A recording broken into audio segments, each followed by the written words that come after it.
Bonjour, je suis Cécile et je vais vous lire la scène 4 de l'acte 2 de Tartuffe, de Molière. Donc, Valère, Marianne, Dorine. Valère. On vient de débiter madame une nouvelle que je ne savais pas et qui sans doute est belle. Marianne. Quoi? Valère. Que vous épousez Tartuffe? Marianne. Il est certain que mon père s'est mis en tête ce dessein. Valère. Votre père, madame? Marianne. A changé de visée. La chose vient par lui de m'être proposée.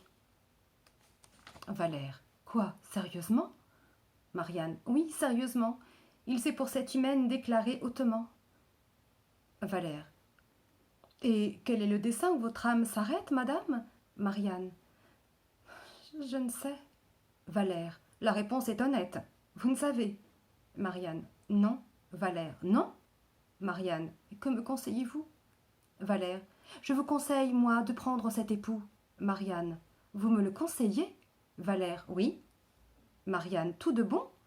Valère. Sans doute. Le choix est glorieux et vaut bien qu'on l'écoute. Marianne. Eh bien, c'est un conseil, monsieur, que je reçois. Valère. Vous n'aurez pas grand-peine à le suivre, je crois. Marianne. Pas plus qu'à le donner en a souffert votre âme. Valère. Moi, je vous l'ai donné pour vous plaire, madame.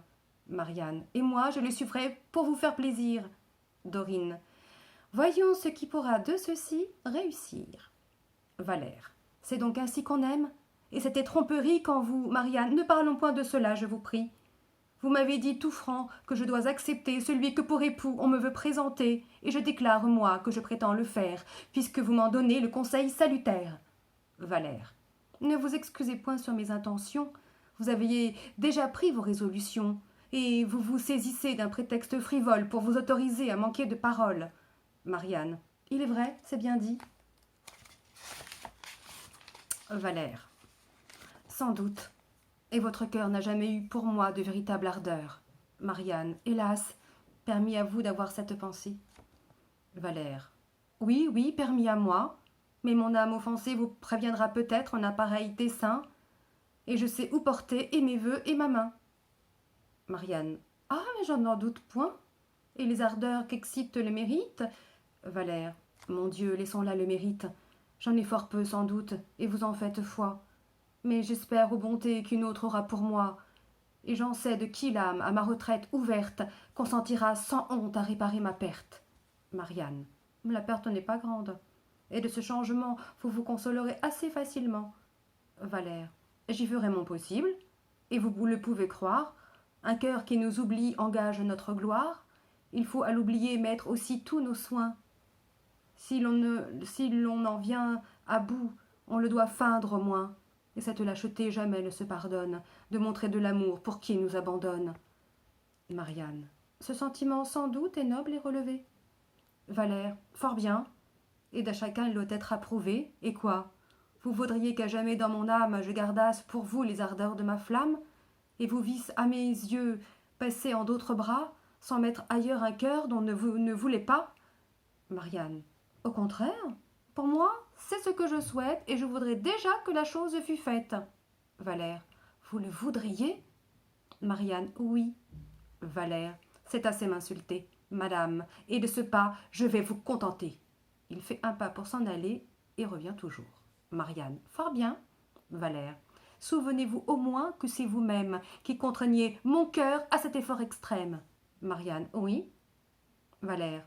Et que le dessein que mon âme conçoit n'est rien qu'à votre exemple. Marianne. À mon exemple soit. Valère. Suffit. Vous allez être à point nommé servi, Marianne.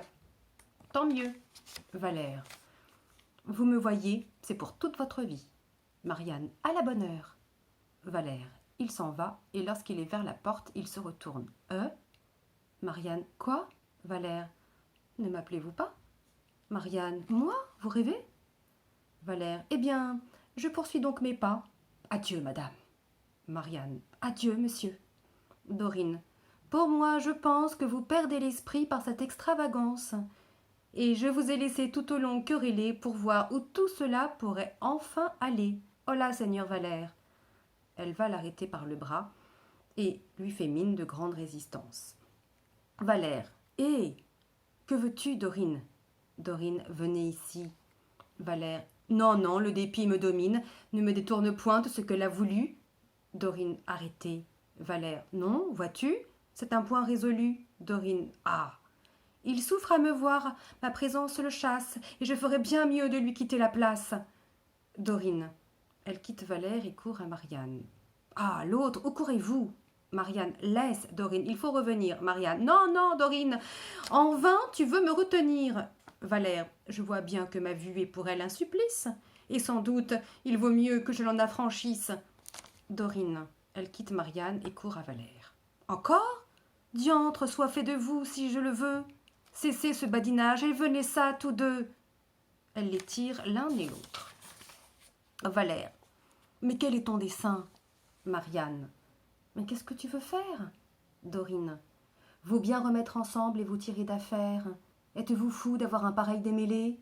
Valère, n'as-tu pas entendu comme elle m'a parlé? Dorine, êtes-vous folle, vous, de vous être emportée? Marianne, n'as-tu pas vu la chose et comme il m'a traité?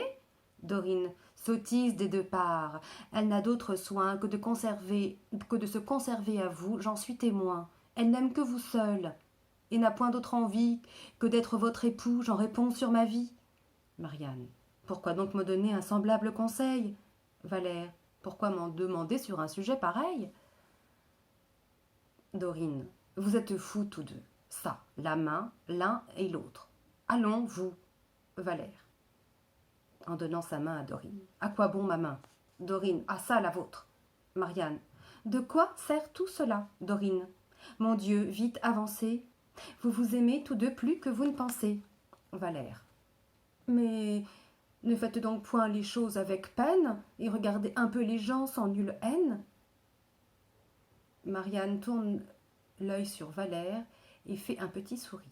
Dorine, à vous dire le vrai, les amants sont bien fous. Valère, oh ça, n'ai-je pas lieu de me plaindre de vous? Et pour n'en point mentir, n'êtes-vous pas méchante de vous plaire à me dire une chose affligeante? Marianne, mais vous n'êtes-vous pas l'homme le plus ingrat? Dorine, pour une autre saison, laissons tout ce débat et songeons à parer ce fâcheux mariage. Marianne, dites-nous quel ressort il faut mettre en usage. Dorine, nous en ferons agir de toutes les façons. Votre père se moque, et ce sont des chansons. Mais pour vous, il vaut mieux qu'à son extravagance d'un doux consentement vous prêtiez l'apparence, afin qu'en cas d'alarme, il vous soit plus aisé de tirer en longueur cette hymen proposée. En attrapant du temps, à tout on remédie. Tantôt vous paillerez de quelque maladie, qui viendra tout à coup et voudra des délais. Tantôt vous paillerez de présages mauvais. Vous aurez fait d'un mort la rencontre fâcheuse. Cassez quelques miroirs ou songez d'eau bourbeuse. Enfin, le bon de tout, c'est qu'à d'autres qu'à lui, on ne vous peut lier que vous ne disiez oui. Mais pour mieux réussir, il est bon, ce me semble, qu'on ne vous trouve point tous deux parlant ensemble. À Valère, sortez, et sans tarder, employez vos amis pour vous faire retenir ce qu'on vous a promis. Nous allons réveiller les efforts de son frère, et dans votre partie jeter la belle-mère. Adieu. Valère à Marianne. Quelques efforts que nous préparions tous, ma plus grande espérance, à vrai dire, est en vous. Marianne à Valère. Je ne réponds pas des volontés d'un père, mais je ne serai point à d'autre qu'à Valère. Valère, que vous me complaidez. Et quoi que puisse oser, Dorine. Ah, mais jamais les amants ne sont là de jaser. Sortez, vous dis-je. Valère, il fait un pas et revient. Enfin, Dorine, quel caquet est le vôtre? Les poussant chacun par l'épaule. Tirez de cette part et vous, tirez de l'autre. Et voilà, à bientôt.